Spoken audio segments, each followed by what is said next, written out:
There is a power that few know, a power that doesn't shout, doesn't show off, doesn't need to prove anything to anyone. It's the power of silence. But this isn't the silence of the weak. This isn't the silence of those who hide in the corner, afraid to speak up. This is something completely different. This is the silence of those who have mastered themselves, the silence of those who understand that words are weapons, and weapons should never be wasted. Marcus Aurelius, Emperor of Rome, the most powerful man in the known world, faced wars that could destroy his empire. He faced betrayals from his closest advisors. He watched plagues wipe out entire cities. And in the midst of this absolute chaos, surrounded by people who wanted him to react, to show anger, to demonstrate his power through words and violence, he sat down and wrote these words in his private journal. You have power over your mind, not outside events. Realize this, and you will find strength. He didn't need to convince anyone. He didn't need to prove his power. He simply knew it, and that knowledge made him invincible. Today, you're going to learn what the Stoics knew 2,000 years ago, what emperors, warriors, and philosophers practiced in secret, what the modern world desperately tries to make you forget. Because if you learn this, if you truly understand this, you become uncontrollable. You become dangerous, not to others, but to the system that feeds on your reactions, your emotions, your constant need to speak and be heard. This is Silencron, where silence meets the mind, and where you finally meet yourself. Stop everything you're doing right now, and notice something that's been happening to you every single day of your life. You live in a world that never stops screaming at you. Your phone buzzes every few minutes. Notifications demand your attention. News channels compete for your outrage. Social media platforms algorithmically designed to make you react, comment, share. People around you talking constantly, filling every second of silence with words that mean nothing. And the biggest, most destructive lie they ever sold you was this: you need to express yourself. All the time, every thought, every feeling, every opinion. Social media tells you, show your life, document everything, let everyone know what you're doing, what you're thinking, what you're eating for breakfast. Modern culture screams at you, speak your mind always, don't hold back. Authenticity means saying everything that comes into your head. Marketing manipulates you. Be authentic, share your truth, your voice matters. But here's the truth nobody tells you, the truth that will change everything if you really hear it. The more you speak, the less you think. The more you react, the less you control. The more you expose yourself, the more vulnerable you become. The more you try to prove yourself, the less powerful you actually are. The Stoics understood this at a level that most people today will never reach. Epictetus, who was born a slave and became one of the greatest philosophers in history, said, "We have 2 ears and 1 mouth so that we can listen twice as much as we speak."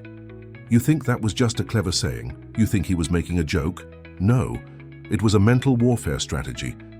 A principle of power that separates those who control their lives from those who are controlled by their lives. Because while everyone else is screaming, arguing, defending, explaining, proving, the silent man is doing something completely different. He's watching. He's processing information that others miss because they're too busy talking. He's planning moves that others can't see coming because they're too distracted by their own noise. He's building power in silence while others waste theirs in words. And when he finally acts, when he finally speaks, the whole world stops and listens. Because his words carry weight. Because his silence gave them meaning. Because he chose the moment instead of letting the moment choose him. Now you might be thinking, okay, I get it. Silence is powerful. But what exactly is this silence? How does it actually work? Because silence isn't just not talking. If that's all it was, every quiet person would be powerful. And we both know that's not true. There are people who stay quiet because they're afraid. People who don't speak because they don't know what to say. People who avoid confrontation because they're weak. That's not what we're talking about here. Stoic silence has 3 distinct layers. 3 levels that you need to master. And most people never get past the first one. Layer 1. External silence. Control of your words. This is where most people think silence begins and ends. You control when you speak. You choose your words carefully. You understand that every word you say has weight, has consequences, has meaning.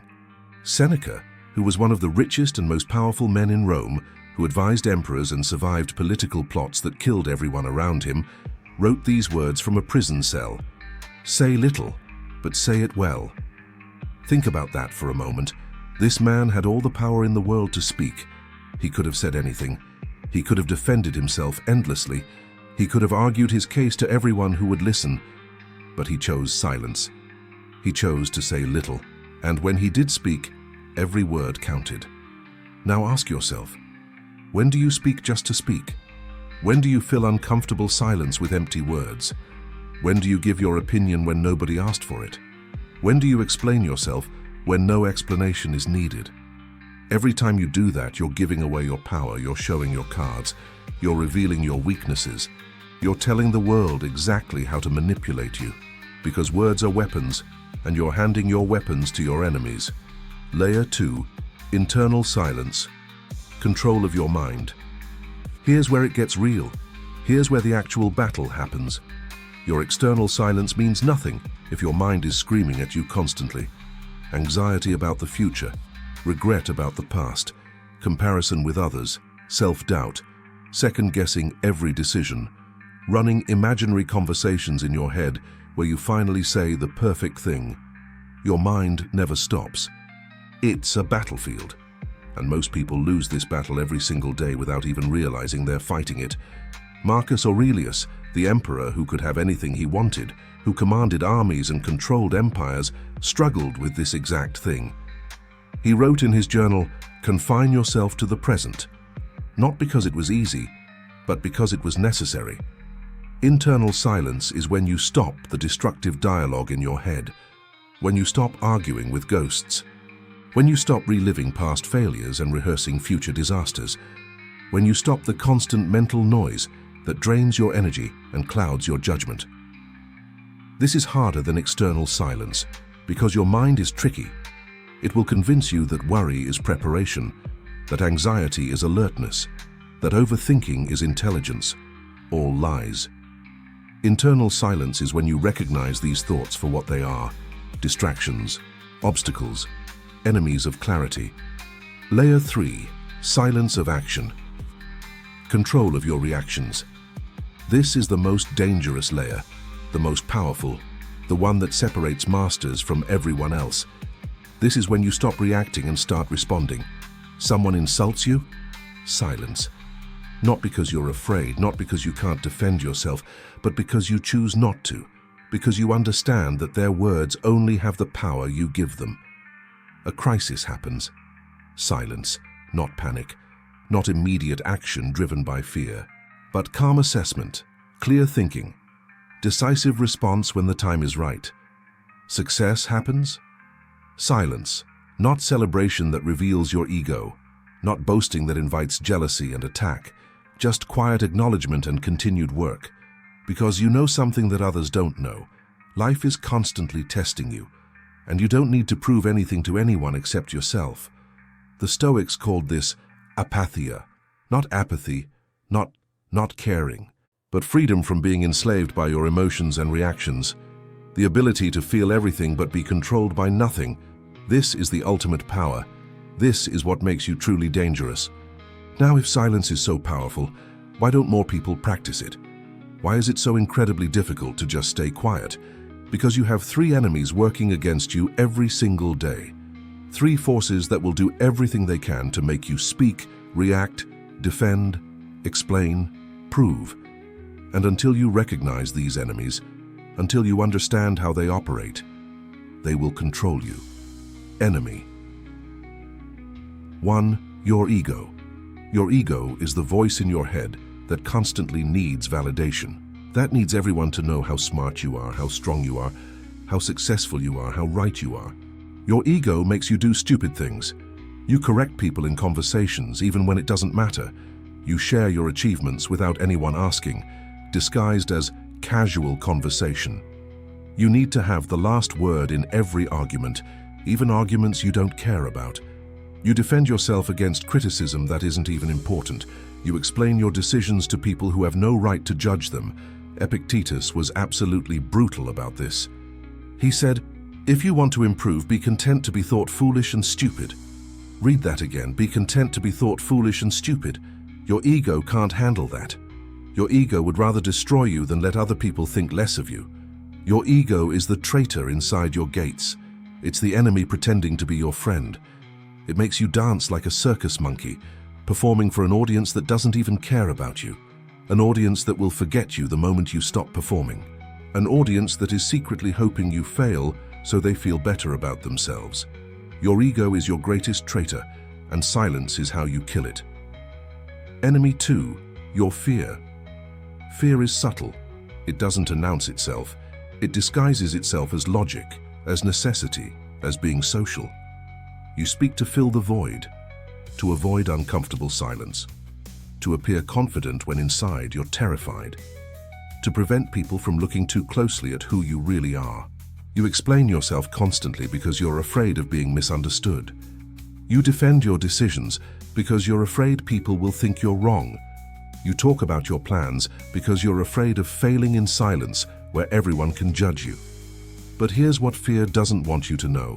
Truly powerful people are comfortable with uncomfortable silences. They let the tension exist. They don't rush to fill it. They don't explain. They don't defend. They don't ease other people's discomfort at the cost of their own power, because they understand that discomfort is where growth happens. Silence is where truth reveals itself. And in the gap between stimulus and response, that's where freedom lives. Your fear wants you to react immediately, to speak without thinking, to prove yourself constantly. Because if you stop, if you're silent, you might have to face the truth about yourself. And that's what fear protects you from, truth. Enemy 3, your need for control. This is the sneakiest one, because it feels rational. It feels like you're being smart. You think that by explaining, arguing, defending, justifying, you control how other people see you. You think that if you just say the right words, present the right arguments, defend yourself the right way, you can control their opinion of you. This is the biggest lie you've ever believed. Marcus Aurelius, who literally controlled the most powerful empire on earth, who commanded armies with a word, who could have anyone executed for disagreeing with him, wrote this: "The opinion of others does not define you. Your response to others defines you." He knew something that you need to learn. You can't control what people think about you, and trying to control it makes you weak. Let them think whatever they want. Let them talk. Let them judge. Let them misunderstand you completely. Your silence is your fortress, and fortresses don't explain themselves to enemies. All right, now we get to the part that actually matters. How do you do this? How do you actually train silence? Because understanding is worthless without practice. Knowledge without action is just entertainment. Here's the 90-day Stoic protocol. This is what will transform you if you actually do it. Week 1 to 2, the word fast. For the next 2 weeks, you're going to follow these rules absolutely. Rule 1, don't complain, not once. Not about traffic, not about weather, not about your job, not about other people. 0 complaints. Rule 2, don't give your opinion unless someone directly asks for it. And even then, pause for 3 seconds before responding. Rule 3, before you speak anything, ask yourself 3 questions. Is it true? Is it necessary? Is it kind? If the answer to any of these is no, stay silent. Rule 4, in conversations, listen twice as much as you speak. Literally, time it if you have to. You will fail at this, multiple times. Your ego will scream. Your fear will convince you that silence makes you weak. Your need for control will tell you that you need to explain yourself. Ignore all of it. Every time you fail, write it down. What situation triggered you? What emotion made you speak? What were you trying to prove or protect? These failures are your teachers. They're showing you exactly where your weaknesses are. Week 3 to 4, the Stoic Journal. Every single night before you sleep, spend 10 minutes writing, not typing on your phone, writing with your hand on paper. Answer these 3 questions. Question 1. What did I say today that I didn't need to say? Be specific. Write down the actual words if you can remember them. Question 2. Where did I react from emotion instead of responding from reason? What triggered me? How could I have responded differently? Question 3. If I could relive today, where would I choose silence instead? What would have happened if I stayed quiet in that moment? This is what Marcus Aurelius did his entire life. His book Meditations isn't philosophy meant for the world. It's his private journal, his nightly practice of examining himself, questioning himself, improving himself. And it changed not just his life, but human history. You're not writing for anyone else. You're writing for yourself. You're building self-awareness. You're identifying patterns. You're recognizing your enemies. Month 2, the observer practice. Now you level up. Now you learn to watch yourself like you're watching someone else. When someone provokes you, here's what you do. Step 1. Take 3 deep breaths, slow, deliberate. This interrupts your automatic reaction. Step 2. Observe your emotional reaction as if you're watching someone else. Notice the anger, the defensiveness, the urge to speak. Don't judge it, just observe it. Step 3. Ask yourself, is responding to this worth my energy? Will this matter in a week, a month, a year? Step 4. Choose consciously, not from emotion, from reason. 9 times out of 10, the answer will be, it's not worth it. And here's what happens when you practice this. The gap between stimulus and response gets wider. The space where your power lives gets bigger. Your ability to choose instead of react becomes stronger. You become someone who can't be manipulated, can't be provoked, can't be controlled. Month 3, the reconstruction. By now, you're different. People around you have noticed. Some are attracted to it, some are threatened by it. You're calmer, more focused. Your words carry more weight because you use fewer of them. Your presence is stronger because you're not constantly seeking validation. You've become dangerous. Not dangerous to good people, dangerous to manipulation, dangerous to ego games, dangerous to the chaos that most people live in. Now you maintain the practice, the journal, the observation, the conscious choice, because this isn't a 90-day challenge. This is who you are now. Seneca promised, the greatest empire is to rule over oneself. You're not just building that empire, you are that empire. Let me show you what your life looks like when you master this. At work, while everyone around you is caught up in office politics, gossip, drama, complaining, you're executing, silently. No announcements, no updates about how hard you're working, no fishing for compliments. You just do the work, the real work, the work that matters.